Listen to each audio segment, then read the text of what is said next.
नमस्कार दोस्तों। अभी पितृपक्ष या फिर श्राद्ध का समय चल रहा है। हम हर साल 16 दिन के लिए अपने पूर्वजों के लिए श्राद्ध निकालते हैं। पर क्या हमें पता है कि ये परंपरा कब से शुरू हुई?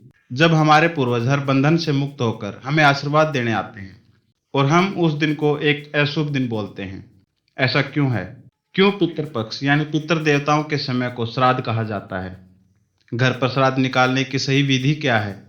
हमें श्राद्धों की पूजा में क्या करना चाहिए और क्या नहीं करना चाहिए, ये सब जानकारियाँ पाने के लिए हमारे साथ बने रहिए।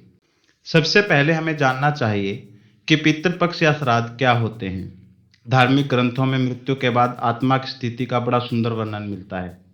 मृत्यु के बाद एक मृत व्यक्ति की आत्मा एक प्रेत में बदल जाती है। पुराणों के अनुसार वह छोटा शरीर जिसमें आत्मा भौतिक शरीर छोड़ने पर धारण करती है, प्रेत होता है। आत्मा जब छोटा शरीर धारण करती है तब भी उसके अंदर मोह, भूख और प्यास का बहुत ज्यादा भाव होता है। उस प्रेत आत्मा के नाम से पिंडदान करने के बाद वह प्रेत पितरों में सम्मिलित हो जाता है। भद्रपाद माह की शुक्ल पक्ष की पूर्णिमा से शुरू होने वाले पितृपक्ष अश्विनी माह की कृष्ण पक्ष की अमावस्या तक माने जाते हैं। इस साल पितृपक्ष 29 सितंबर यानी शुक्रवार से शुरू होकर 14 अक्टूबर तक चलेंगे। मान्यता है कि पितृपक्ष के दौरान 3 पीढ़ियों के पितरों का श्राद्ध करने से उनकी आत्मा को शांति मिलती है। इन 3 पीढ़ियों की आत्मा मृत्यु के बाद स्वर्ग और पृथ्वी के बीच पितरलोक में रहती है और पितृपक्ष के दौरान पृथ्वी पर हमें आशीर्वाद देने के लिए आती है। पितृपक्ष में सूर्यास्त के समय घर के बरामदे में यानी जहाँ पानी को रखते हैं वहाँ श्रद्धा के साथ घी का दीपक जलाएं और अपने पितरों का स्मरण करके उन्हें नमन करें। इसलिए कहते हैं कि श्रद्धापूर्वक किया गया कर्म ही श्राद्ध है। अपने पितृ देवताओं के लिए श्राद्ध निकालने के पीछे बहुत सी कहानियां हैं, पर इसमें 2 कहानियां बहुत ज्यादा प्रचलित हैं। पहली कहानी के अनुसार सबसे पहले भगवान श्री राम ने उनके पिता दशरथ का श्राद्ध किया था।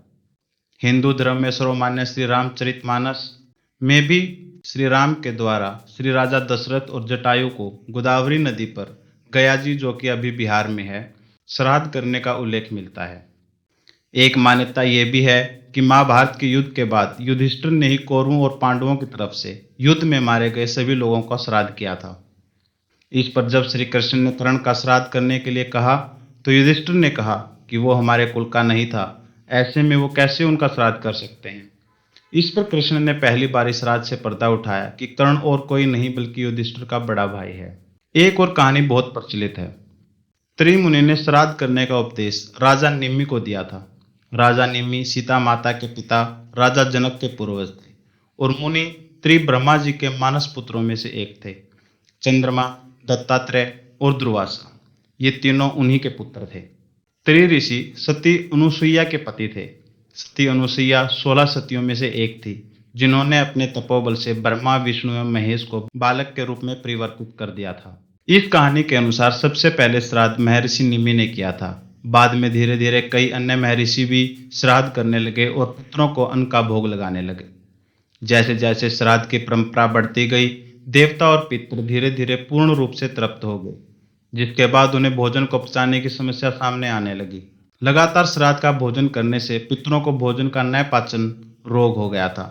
तब पितृ और देवता सभी अपनी परेशानी को लेकर ब्रह्मा जी के पास उपाय मांगने लगे। तब ब्रह्मा जी ने देवताओं और पितरों की बात सुनकर कहा कि आपकी समस्या का समाधान अग्निदेव करेंगे। देवताओं और पितरों की समस्या को सुनकर अग्निदेव ने कहा, अब से श्राद्ध में हम सभी एक साथ भोजन ग्रहण करेंगे। मेरे साथ भोजन करने पर आपको पाचन की समस्या नहीं होगी। इसके बाद से ही सबसे पहले श्राद्ध का भोजन अग्नि को और फिर बाद में पितरों को दिया जाता है। पितृपक्ष को सभी अशुभ समय मानते हैं, जबकि ये समय तो हमारे अपनों को याद करने का और उनकी पूजा करने का है। इस टाइम पीरियड में इसीलिए कोई शुभ काम नहीं किया जाता, क्योंकि हम अपने पूर्वजों के मर जाने का शोक मना रहे होते हैं। पितृपक्ष के समय में पितृ देवताओं की पूजा घर पर करने का अनुष्ठान बहुत ही साफ, सुंदर और आसान है। पितृपक्ष में हमें अपने पितरों को नियमित रूप से जल अर्पित करना चाहिए। यह जल दक्षिण दिशा की ओर मुंह करके दोपहर के समय दिया जाता है। जल में काला तिल मिलाया जाता है और हाथ में कुश रखा जाता है। जिस दिन पूर्वज की देहांत की तिथि होती है उस दिन अन्न और वस्त्र का दान किया जाता है। श्राद्ध करने के लिए सबसे पहले प्रातःकाल नित्य क्रम से निवृत्त होकर स्नान आदि करके भगवान की पूजा के पश्चात अपने पूर्वजों का स्मरण करें। एवं प्रणाम करें, उनके गुणों को याद करें, अपनी योग्यता के अनुसार किसी विद्वान ब्राह्मण को भोजन कराएं और उन्हीं से पूर्वजों की पूजा करवाएं, वह श्राद्ध करें। पितृ देवताओं के लिए बने खाने को गाय और कौवों को जरूर खिलाएं। ऐसा कहा जाता है कि हमारे पूर्वज कौवे का रूप रखकर हमें आशीर्वाद देने और खाना खाने अपने घर को आते हैं। पितरों का खाना बनाते समय हमें ध्यान रखना चाहिए कि हमें बैंगन, गाजर, मसूर, अरहर, गोड़ लौकी, सलगम, हींग, प्याज, लहसुन, काला नमक, काला जीरा, सिंघाड़ा, जामुन, पिपली, सुपाड़ी, कुल्फी, महुआ, असली, पीली सरसों और चने का प्रयोग नहीं करना चाहिए। ये सभी नाम आप स्क्रीन पर देख सकते हैं। और जमीन के नीचे उगने वाली सब्जियों को भी खाने की मनाही की गई है। पितृ पक्ष में पितृ देवताओं का खाना कभी भी लोहे के बर्तन में नहीं बनाया जाना चाहिए। ना ही पितृ देवताओं को लोहे के बर्तन में खाना परोसना चाहिए।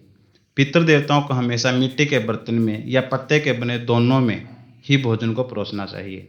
पितृ पक्ष के दौरान शुभ कार्यों में उपयोग करने वाली ज़्यादातर चीज़ों को खरीदने के लिए मना किया गया है। अगर आप इस दौरान नए कपड़े, गहने, नया व्हीकल, मकान, जमीन आदि लेते हैं तो ये अच्छा नहीं माना जाता। सोना, चांदी या आभूषण खरीदना अशुभ माना जाता है।